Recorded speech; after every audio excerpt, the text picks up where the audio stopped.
নমস্কার বন্ধুরা, Piyali lifestyle with village ফুডে সকলকে স্বাগত জানাচ্ছি। আজকে পুঁই শাক মাছের মাথা দিয়ে দুর্দান্ত একটা রেসিপি তোমাদের সাথে শেয়ার করব। একদম অনুষ্ঠান বাড়ির মতো কিন্তু পুঁই শাকটা বাড়িতেই তৈরি করে নিতে পারবে। এখানে একটা কাতলা মাছের মাথার হাফ নিয়েছি, মানে 500 গ্রাম মাথা নিয়েছি। আর এই জায়গায় পুঁই শাক, প্রথমে মাছের মাথাটা আমি এইভাবে হলুদ ও লবণ দিয়ে মেখে নিয়েছি। এবার এই জায়গায় আমি তেল নিয়ে নিলাম, তেলটা হালকা গরম করে নেব।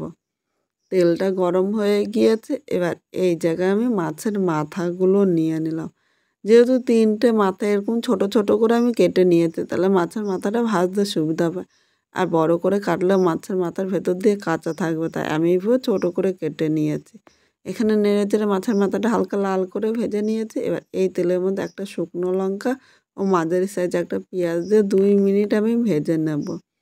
2 মিনিট হালকা লাল করে পেঁয়াজটা ভেজে নিয়েছি। এখন আমি এই জায়গায় দেখো মাঝারি সাইজ করে আলু ও কুমড়োটা কেটেছি, মানে আলুটা একটু ছোট করে কেটেছি আর কুমড়োটা একটু বড় করে আমি কেটে নিয়েছি।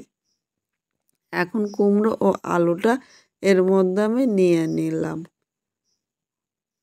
এবার এই জায়গায় আমি স্বাদ অনুযায়ী, মানে হাফ চামচ লবণ নিয়ে নিয়েছি আর সামান্য একটু হলুদ দিয়ে সব কিছু মশলার সাথে একটু নেড়ে চেড়ে মিশিয়ে নেব, নাহলে মশলাটা কিন্তু নিচে দিয়ে ধরে যেতে পারে। মিডিয়াম আগুনে সব কিছুর সাথে নেড়ে চেড়ে মিশিয়ে নিয়েছি। এখন আমি একটা ঢাকনি দিয়ে একটু ঢাকা দিয়ে দিলাম, কারণ এইভাবে ঢেকে ঢেকে রান্না করলে খুব তাড়াতাড়ি আলু কুমড়োটা কিন্তু সেদ্ধ হয়ে যাবে। খুব অল্প সময়ে তোমরা রান্নাটা করে নিতে পারবে।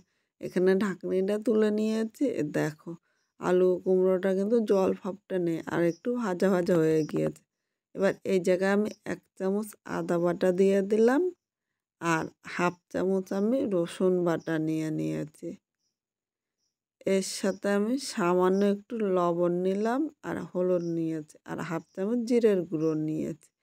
এখন সব কিছু নেড়ে চেড়ে মিশিয়ে কষিয়ে নেব যতক্ষণ না মশলার থেকে কাঁচা গন্ধ চলে যাচ্ছে। মশলাটা কষানো হয়ে গিয়েছে, এবার এই জায়গায় আমি পুঁই শাকটা নিয়ে নিলাম। এখন আমি এই পুঁই শাকটা সবজির সাথে নেড়ে চেড়ে মিশিয়ে ভালো করে মিশিয়ে নিতে হবে কিন্তু। আর এই সময় মিডিয়াম আগুন করে দিতে হবে, নাহলে নিচে দিয়ে ধরে যেতে পারে। নিচে দিয়ে ধরে গেলে খেতে কিন্তু একদম ভালো লাগবে না। এখন আমি সব কিছুর সাথে নেড়ে চেড়ে মিশিয়ে নিয়েছি আর এইভাবে ঢাকা দিয়ে 2 থেকে 3 মিনিট রান্না করে নেব। 3 মিনিট রান্না করে নিয়েছি, এখন আমি ঢাকনিটা তুলে নিলাম। এখানে দেখো পুঁই শাকটা কিন্তু অনেকটাই মজে গিয়েছে। এখন আরেকবার নেড়ে চেড়ে নেবো, নাহলে নিচে দিয়ে ধরে যেতে পারে। আর নিচে দিয়ে ধরে গেলে খেতে কিন্তু একদম ভালো লাগবে না। সব কিছুর সাথে নেড়ে চেড়ে মিশিয়ে নিয়েছি। এবার এর মধ্যে আমি একটু উষ্ণ গরম জল দিয়ে দিলাম। অবশ্যই তোমরা চেষ্টা করবে কিন্তু একটু উষ্ণ গরম জল দিতে। ঠান্ডা জল দিলে আলু কুমড়ো ও পুঁই শাকের ডাঁটাটা কিন্তু শক্ত থাকবে, খেতে ভালো লাগবে না। আর গরম জল দেওয়াতে ঝোলটা তাড়াতাড়ি ফুটবে আর কুমড়ো আলুটাও সেদ্ধ হয়ে যাবে, খেতে কিন্তু খুব ভালো লাগবে। এখন আমি ঢাকা দিয়ে আরও 3 মিনিট রান্না করে নেব। 3 মিনিট পর দেখো আবার চলে এসেছি। এবার এর মধ্যে আমি একটু নেড়ে চেড়ে নিলাম আর মাছের মাথাটা আমি এর সাথে নিয়ে নিয়েছি। মাছের মাথাটা এইভাবে খুন্তি দিয়ে আমি ভেঙে নিলাম। তোমরা ইচ্ছে করলে আস্তেও রাখতে পারো, কিন্তু একটু ভেঙে নিলে পুঁই শাকের সাথে মিশে যাবে আর পুঁই শাকটা খেতেও ভালো লাগবে। এবার এইভাবে নেড়ে চেড়ে মিশিয়ে 2 থেকে 3 মিনিট আর আমি পুঁই শাকটা ভালো করে রান্না করে নেব। 3 মিনিট পর এর মধ্যে হাফ চামচ আমি চিনি দিলাম। অবশ্যই তোমরা একটু মিষ্টি দিও, মিষ্টি না দিলে খেতে কিন্তু একদম ভালো লাগবে না। এখন চিনিটা নেড়ে চেড়ে মিশিয়ে আরও 2 মিনিট রান্না করে নেবো, তাহলে চিনিটা কিন্তু পুরো পুঁই শাকের সাথে খুব সুন্দরভাবে মিশে যাবে। 2 মিনিট রান্না করে নিয়েছি, এখানে দেখো পুঁই শাকটা কিন্তু হয়ে গিয়েছে।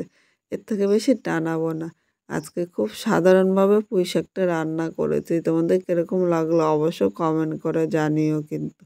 নতুন কোনো বন্ধু এই ভিডিওটি দেখতে আসলে ভালো লাগলে একটা লাইক শেয়ার ও কমেন্ট করবেন আর সাবস্ক্রাইব করে পাশে থাকবেন, যাতে নতুন নতুন ভিডিও আপলোড করলে সবার আগে নোটিফিকেশান আপনার কাছে পৌঁছিয়ে যায়।